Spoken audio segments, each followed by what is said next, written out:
tried to count the blows, but we lost count. We knew that the blows were falling upon our back, only we felt nothing upon our back any longer. A flaming grill kept dancing before our eyes, and we thought of nothing save that grill, a grill of red squares, and then we knew that we were looking at the squares of the iron grill in the door, and there were also the squares of stone on the wall, and the squares which the lash was cutting upon our back, crossing and recrossing itself in our flesh. Then we saw a fist before us. It knocked our chin up, and we saw the red froth of our mouth on the withered fingers, and the judge asked, "Where have you been?" And we jerked our head away, hid our face upon our tied hands, and bit our lips. The lash whistled again. We wondered he was sprinkling burning coal dust upon the floor, for we saw drops of red twinkling on the stones around us. Then we knew nothing, save two voices snarling steadily, one after the other, even though we knew they were speaking many minutes apart. "Where have you been? Where have you been? Where have you been? Where have you been?" And our lips moved, but the sound trickled back into our throats, and the sound was only the light, the light, the light. Then we knew nothing. We opened our eyes, lying on our stomach on the brick floor of the cell. We looked upon two hands lying far before us on the bricks, and we knew that they were our hands, but we could not move our body. Then we smiled, for we thought of the light and that we had not betrayed it. We lay in our cell for many days. The door opened twice each day, once for the men who brought us bread and water, and once for the judges. Many judges came to our cell, first the humblest and then the most honest judges of the city. They stood before us in their white togas, and they asked, "Are you ready to speak?" But we shook our heads, lying before them on the floor, and they departed. We counted each day and each night as it passed. Then, tonight, we knew that we must escape, for tomorrow the World Council of Scholars is to meet in our city. It was easy to escape from the palace of corrective detention. The locks are old on the doors, and there are no guards about. There is no reason to have guards. The men must never defy the council so far as to escape from whatever place they were ordered to be. Our body is healthy and strength returns to it speedily. We lunged against the door and it gave way. We stole through the dark passages and through the dark streets and down into our tunnel. We lit the candle and we saw that our plates had not been found and nothing had been touched. And our glass box stood before us on the cold oven as we had left it. What matter they now, the scars upon our back? Tomorrow, in the full light of day, we shall take our box and leave our tunnel open and walk through the streets to the home of the scholars. We shall put before them the greatest gift ever offered to men. We shall tell them the truth. We shall hand to them, as our confession, these pages we have written.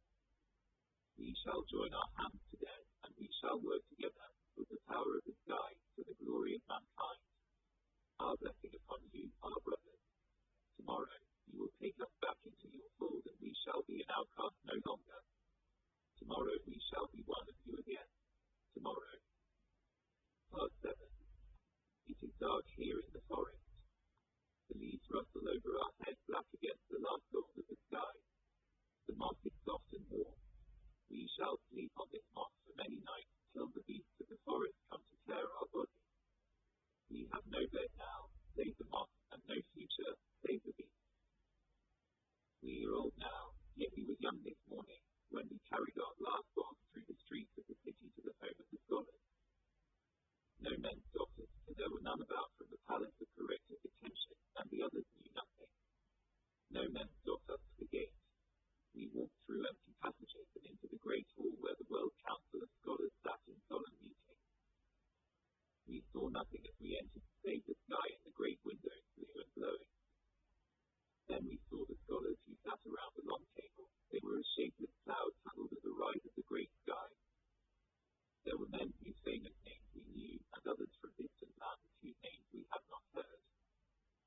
We saw a great painting on the wall over their heads of the 20 illustrious men who had invented the candle. All the heads of the council turned to us as we entered. These great and wise of the earth did not know what to think of it, and they looked upon us with wonder and curiosity, as if we were a miracle. It is true that our tunic was torn and stained with brown stains which had been blood. We raised our right arm and we said, "Our greeting to you, our honoured brothers of the World Council of Scholars." Then Collective 0009, the oldest and wisest of the council, spoke and asked, "Who are you, our brother? For you do not look like a scholar." "Our name is Equality 7 minus 2521, we answered, "and we are a street sweeper of this city." Then it was as if a great wind had stricken the hall, for all the scholars spoke at once, and they were angry and frightened. A street sweeper walking in upon the World Council of Scholars. It is not to be believed. It is against all the rules and all the laws. But we knew how to stop them. "Our brothers," we said, "we matter not nor our transgression. It is only our brother men who matter. Give no thought to us, for we are nothing, but listen to our words, for we bring you a gift that should have never been brought to men. Listen to us, for we hold the future of mankind in our hands." Then they listened. We placed our glass box upon the table before them. We spoke of it, and of our long quest, and of our tunnel, and of our escape from the palace of corrective detention. Not a hand moved in that hall, as we spoke, nor an eye. Then we put the wires to the box, and they all bent forward and sat still, watching. And we stood still, our eyes upon the wire. And slowly, as a flush of blood, a red flame trembled in the wire. Then the wire glowed. The terror struck the men of the council. They leapt to the feet, they ran from the table, and they stood pressed against the wall, huddled together, seeking the warmth of one another's bodies to give them courage. We looked upon them and we laughed and said, "Fear nothing, our brothers. There is a great power in these wires, but this power is tamed. It is yours. We give it to you." Still they would not move. "We give you the power of the sky," we cried. "We give you the key to the earth. Take it and let us be one of you, the humblest among you. Let us all work together and harness this power and make it ease the toil of men. Let us throw away our candles and our torches. Let us flood our cities with light. Let us bring a new light to men." But they looked upon us, and suddenly we were afraid, for their eyes were still and small and evil. "Our brothers," we cried, "have you nothing to say to us?" Then Collective 0009 moved forward. They moved to the table and the others followed. "Yes," spoke Collective 0009, "we have much to say to you." The sound of their voices brought silence to the hall and to beat of our heart. "Yes," said Collective 0009, "we have much to say to a wretch who have broken all the laws and who boasts of their infamy. How dared he think that your minds held greater wisdom than the minds of your brothers? And if the council had decreed that you should be a street sweeper, how dared you think that you could be of greater use to men than in sweeping the streets? How dared you, gutter cleaner, spoke Fraternity 9 minus 3452, to hold yourselves as one alone and with the thoughts of the one and not of the many? You shall be burned at the stake," said Democracy 4 minus 6998. "No, they shall be lashed," said Unanimity 7 minus 3304, "till there is nothing left under the lashes." "No," said Collective 0009, "we cannot decide upon this, our brothers. No such crime has ever been committed, and it is not for us to judge, nor for any small council. We shall deliver this creature to the World Council itself, and then there will be done." We looked upon them and we pleaded, "Our brothers, you are right. Let the will of the council be done upon our bodies. We do not care, but the light. What will you do with the light?" Collective 0009 looked upon us, and they smiled. "So you think that you have found a new power," said Collective 0009. "Do all your brothers think that?" "No," we answered. "What is not thought by all men cannot be true," said Collective 0009. "You have worked on this alone," asked International 1 minus 5537. "Many men in the homes of the scholars have had strange new ideas in the past," said Solidarity 8 minus 1164, "but when the majority of the brother scholars voted against them, they abandoned their ideas, as all men must. This box is useless," said Alliance 6 minus 7349. "Should it be what they claim of it," said Harmony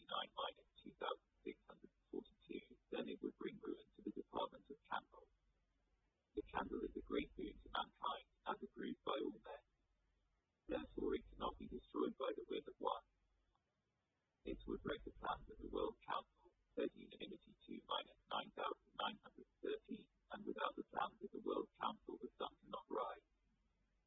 It took 50 years to secure the approval of all the councils for the candle and to decide upon the number needed and to refit the plans so as to make candles instead of torches. It touched upon thousands and thousands of men working in scores of states. We cannot alter the plans again too soon. And if this should lighten the toil of men, said Similarity 50306, then it is a great evil, for men have no cause to exist save in toiling for other men.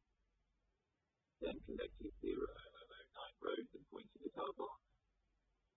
This thing, they said, must be destroyed. And all the others cried at once, it must be destroyed. Then we leapt to the table.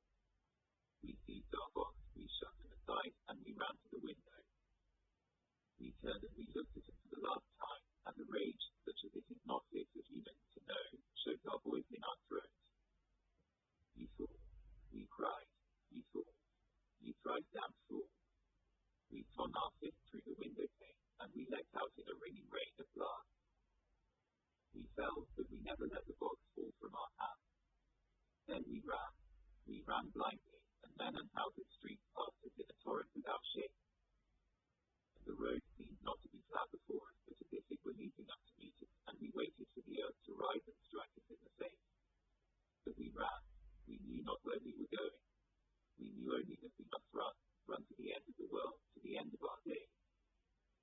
Then we knew suddenly that we were lying on a soft earth and that we had stopped.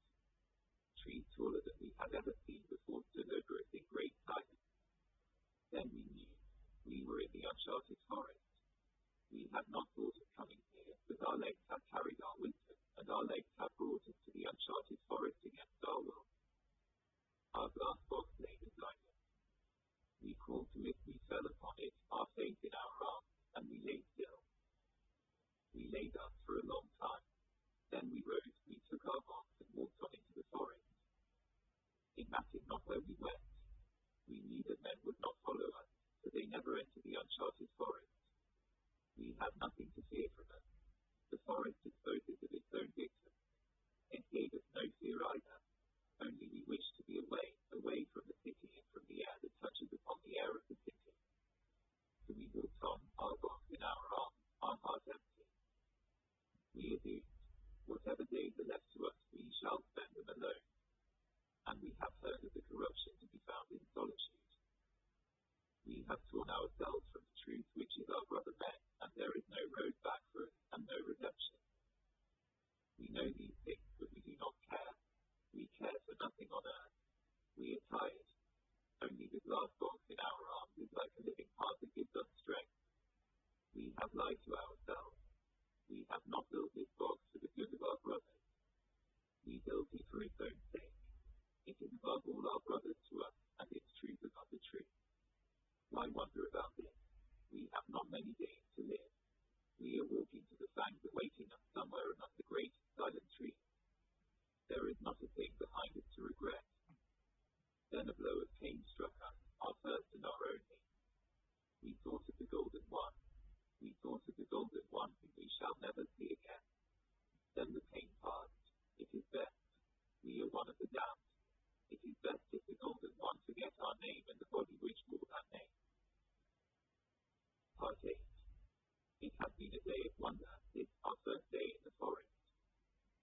We awoke when a ray of sunlight fell across our face. We wanted to leap to our feet, as we have had to leap every morning of our life, but we remembered suddenly that no bell had rung and that there was no bell to ring anywhere. We lay on our backs, we threw our arms out, and we looked up at the sky. The leaves had edges of silver that trembled and rippled like a river of green and fire flowing high above it. We did not wish to move. We thought suddenly that we could lie thus as long as we wished, and we laughed aloud at the thought. We could also rise, or run, or leap, or fall down again. We were thinking that these were thoughts without sense, but before we knew it, our body had risen in one leap. Our arms stretched out of their own, and our body whirled and whirled till it raised a wind to rustle through the leaves of the bushes. Then our hands seized a branch and swung up high into a tree, with no aim save the wonder of learning the strength of our body. The branch snapped under us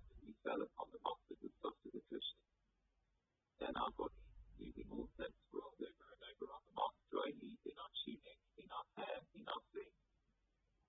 And we heard suddenly that we were laughing aloud, laughing as if there were no power left in us save laughter. Then he was quite well gone.